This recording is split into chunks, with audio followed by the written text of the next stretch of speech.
हरे कृष्णा। परशुराम जो विष्णु के छठे अवतार माने जाते हैं, एक शक्तिशाली व्यक्ति के रूप में हम सब जानते हैं। भगवान परशुराम जो कि ब्राह्मण थे। परशुराम का जन्म ऋषि जमदग्नि और रेणुका के घर में हुआ था। स्वयं परशुराम को उनके पिताजी ने ही वेदों और धनु विद्या का ज्ञान दिया था। आइए आज इसकी संपूर्ण कहानी मैं आपको बतला रही हूँ कि परशुराम जी का जन्म कहाँ हुआ। इंदौर से कुछ दूर जाकर परशुराम स्थल से जनापाव के नाम से जाना जाता है। पहाड़ के ऊपर परशुराम स्थली है। यह अति मनमोहक रमणीक स्थान है। वहाँ पर जाना थोड़ा कठिन है, परंतु जब वहाँ पहुँच जाएं तो इतना सुंदर लगता है कि मानो यहाँ से उठने का मन ही नहीं होगा। इस जगह में भगवान के स्वयं छठवें अवतार परशुराम का जन्म हुआ। वह कोई खास जगह ही होगी। क्षत्रियों का विनाश करने के लिए परशुराम को क्षत्रियों के अत्याचारों से बहुत परेशान हो गए थे और क्रोध आया उन्हें, और उन्होंने पृथ्वी में 21 बार क्षत्रियों का विनाश किया था। एक रामायण के रामचरितमानस में आप सभी ने सुना होगा, जब श्री राम के छोटे भाई लक्ष्मण और परशुराम का संवाद होता है, तब वो कहते हैं कि हे क्षत्रिय, तुम भूल गए मैंने तुम्हारे वंश को कितने बार धूल चटाया है, और शिव का धनुष तोड़कर तुम खुश हो रहे हो।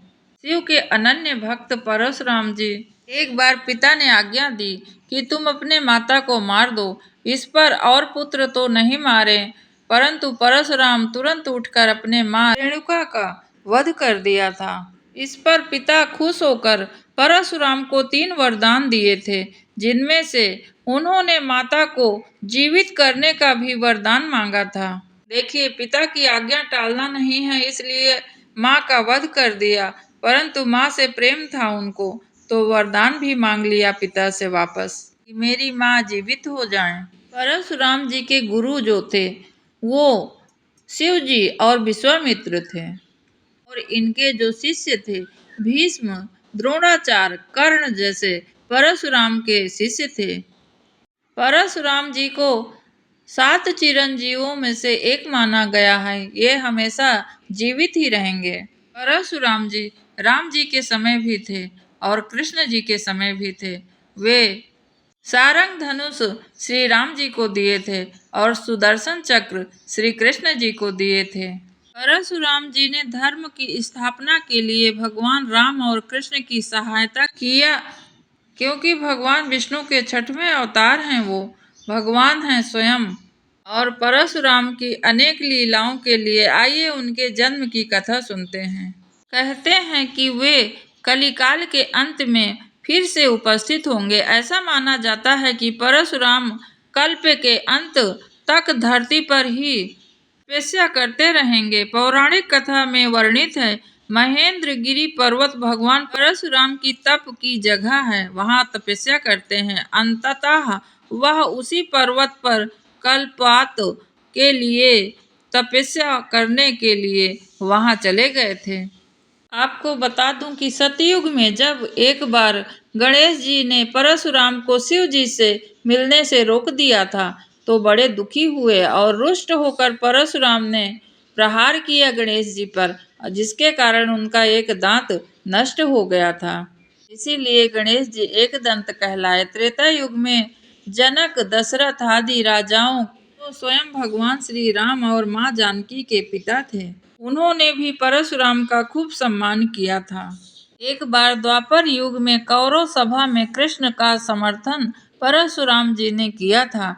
तब कर्ण को श्राप दिया था कि तुम असत्य के साथ हो, इसलिए तुम्हारी सारी विद्या मरने के समय तुम्हें याद नहीं रहेगी। उन्होंने ही भीष्म, द्रोण और कर्ण को शस्त्र विद्या प्रदान की थी, परंतु जब कर्ण असत्य के साथ हो गए तब उन्हें इस प्रकार श्राप दिया। इनकी जन्म की कथा मैं आपको बतलाते चलूं। भगवान परशुराम के पिता और माता रेणुका, एक समय की बात है जब ऋषि यज्ञ का अनुष्ठान किया था। यज्ञ के पूर्ति के फल स्वरूप भगवान देवेंद्र प्रकट हुए और उन्होंने वीर और तेजस्वी संतान होने का वरदान दिया। देवेंद्र के वरदान से माता रेणुका ने गर्भ धारण किया। वैशाख माह के शुक्ल पक्ष की तृतीया को भगवान परशुराम का जन्म हुआ। किंतु इससे पूर्व की कथा रोचक है। प्राचीन काल में कन्नौज गांधी नामक राजा राज करते थे। एक सुंदर रूपवान पुत्री थी जिनका नाम सत्यवती था। आगे जाके सत्यवती का विवाह महर्षि भृगु के पुत्र के साथ हुआ। विवाह के पश्चात महर्षि भृगु ने अपनी पुत्र वधू को आशीर्वाद दिया, मनवांछित वर मांगने को कहा। महर्षि की बात सुनकर पुत्र वधू सत्यवती ने अपनी माता के लिए वर मांगने की बात कही। उन्होंने कहा, मेरी माता के लिए वर चाहिए कि उन्हें एक तेजस्वी पुत्र हो। महर्षि भृगु ने पुत्र वधू की इच्छा स्वीकारते हुए कहा, हे भृगु, हे पुत्री, मैं तुम्हारी यह आशीर्वाद मांगने को स्वीकार करता हूँ। तुम अपने माँ के लिए अति प्रेम प्रकट कर रही हो और मैं उन्हें पुत्र प्राप्ति का वरदान देता हूँ पुत्री। उन्होंने वरदान के साथ साथ 2 पात्र भी दिए। पुत्र वधू को सत्यवती को दिए और कहा, हे पुत्री, जब तुम और तुम्हारी माता स्नान कर चुकी हो तब तुम्हारी माँ पुत्र की इच्छा लेकर पीपल का आलिंगन करना और तुम उसी कामना को लेकर कूलर को आलिंगन करना। इस तरह से मेरे द्वारा दिए गए इन चरुओं का सावधानी पूर्वक अलग अलग दोनों सेवन करना। यहाँ जब सत्यवती की माता को यह पता चला कि महर्षि भृगु ने पुत्री सत्यवती को उत्तम संतान प्राप्त होने के लिए चरु पत्र दिए हैं, माता ने उत्तम पुत्र होने की लालसा से अपना चरु अपनी पुत्री के चरु से बदल दिया। इस प्रकार बदले जाने से अनजान सत्यवती ने अपनी माता को दिए हुए चरु को सेवन कर लिया। यह बात महर्षि भृगु ने अपनी योग शक्ति द्वारा देख लिया। तब महर्षि भृगु ने पुत्र वधू सत्यवती से मिले और उसे सारा बात बता दिया।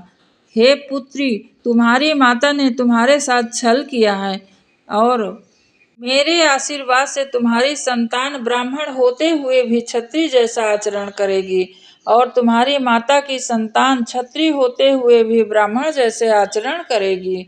आप सभी ने देखा होगा कि परशुराम ब्राह्मण हैं परंतु उनके क्षत्रिय जैसे ही आचरण हैं, क्रोधित होते हैं। क्रोध करना और धनुष विद्या का जो निपुणता है वह सब क्षत्रियों के लक्षण हैं। महर्षि भृगु से तब प्रार्थना की, भले ही मेरे पौत्र का आचरण क्षत्रिय जैसे हो किंतु मेरा पुत्र ब्राह्मण के जैसा ही आचरण करने वाला होना चाहिए। इस प्रकार सत्यवती के गर्भ से महर्षि जमदग्नि यानी परशुराम के पिता का जन्म हुआ। इसलिए परशुराम का जन्म एक ब्राह्मण के यहाँ हुआ परंतु उन्होंने क्षत्रिय के जैसा ही व्यवहार करते थे। ये थी परशुराम की संपूर्ण कथा जो जन्म से लेकर सारे उनके कार्य जो हैं सतयुग के कलयुग के मैंने आपको संक्षेप में बताया। आप सभी को परशुराम जी के जन्म दिवस की ढेर सारी शुभकामनाएं। आज के लिए बस इतना ही। हरे कृष्णा।